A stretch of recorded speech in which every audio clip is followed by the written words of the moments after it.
Olá, olá minha amiga, olá meu amigo. Quero saudar todos com a paz do Senhor Jesus. Eu tô com quem aqui? Júnior. Pessoal, eu tô com o Júnior aqui. Aí no meu canal no YouTube, eu não vou aparecer porque eu tô aqui, tá? Mas eu vou só virar a câmera, olha aqui, tá? Eu tô aqui com o Júnior e sempre eu tenho falado pras pessoas, pessoal, toma cuidado por quem vocês orem. Toma cuidado das pessoas que vocês vão orar. Toma cuidado das pessoas que você for mexer. Se Deus não mandou, não faz. Porque senão aquilo que tá na vida da pessoa começa a atormentar. Conta um pouquinho dessa história aí, Júnior, que a gente tava conversando. Então, essa história que eu tava Se apresenta aqui. Meu nome é Júnior, tá? Boa tarde. Sou daqui de Suzano, tenho 18 anos. E essa história aqui que eu tava contando é sobre esse caso que ele acabou me abordando e conversando comigo sobre. E isso abriu a minha mente um pouco, que eu acabei lembrando de algumas coisas do passado, como por exemplo uma história que a minha mãe me contou uma vez. Essa história, mais ou menos assim, eu creio em Deus, só que eu nunca fui muito crente, eu nunca fui de orar. Sempre quem orava por mim era sempre minha mãe e falava, não filho, eu vou orar por você, vou orar pelos seus irmãos. E uma vez ela me contou uma história que quando ela estava com os pais dos meus irmãos, porque é pais diferentes, ele conheceu uma ex dele que não sei o que ela tinha com ele, não sei se ainda gostava dele, só que falou pra minha mãe o seguinte, que se Praga, ela, né? Jogou uma praga, né? Jogou uma praga. Ela falou o seguinte, se um dia você tiver filho com ele, eu vou fazer uma coisa pra eles. E essa coisa vai atormentar eles por muito tempo da vida deles, se não atormentar pro resto da vida.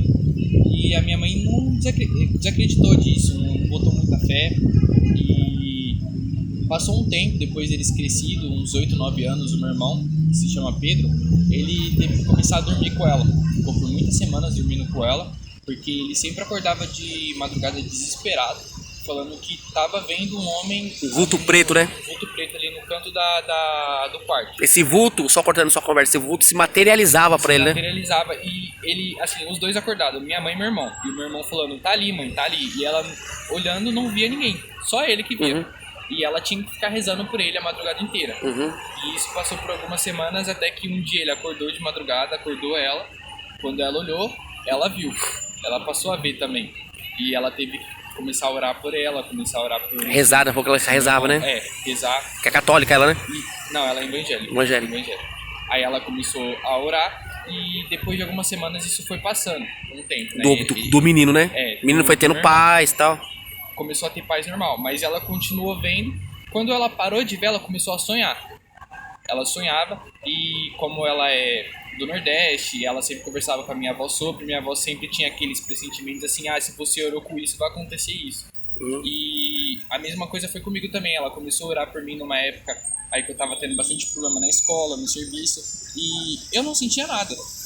Eu não tinha pesadelo, não via nada, mas ela era bastante perturbada. Então quer dizer que o que você me contou assim, o que tava no teu irmão começou a perturbar ela? Começou a perturbar ela. Deixa eu te fazer uma pergunta, os mesmos sintomas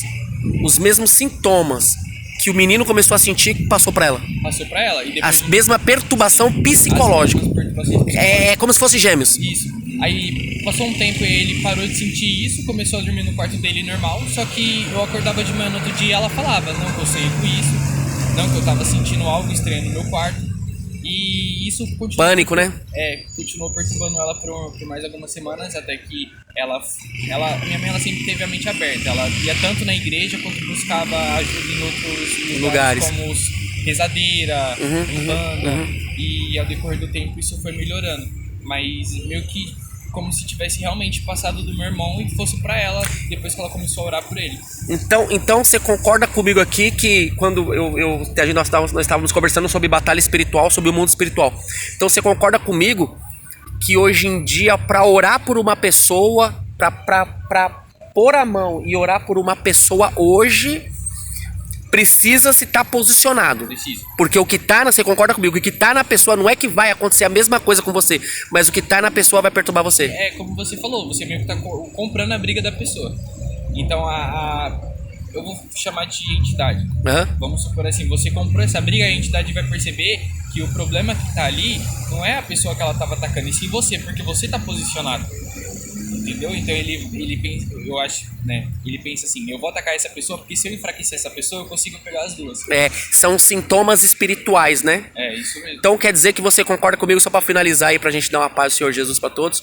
Então você concorda comigo que pra orar por uma vida, a pessoa precisa primeiro ter permissão de Deus, que é o mais importante, e estar posicionado, né? Sim, com certeza. Então a gente chega numa conclusão que muitos evangélicos que estão endemoniados, muitos evangélicos que estão perturbados, falta de posicionamento, né? É isso mesmo. Falta de posicionamento. Aí isso causa... A pessoa que vai pôr a mão numa guerra, ela pega até o trauma da pessoa, né? É isso mesmo. Tá bom. Eu agradeço. Como que é seu nome? É Júnior. Júnior, Deus abençoe sua vida, Deus abençoe seus caminhos em nome de Jesus, tá? Muito obrigado e fala assim, a paz do Senhor Jesus a todos. A paz do Senhor Jesus a todos. Fala assim, Deus abençoe. Deus abençoe a todos.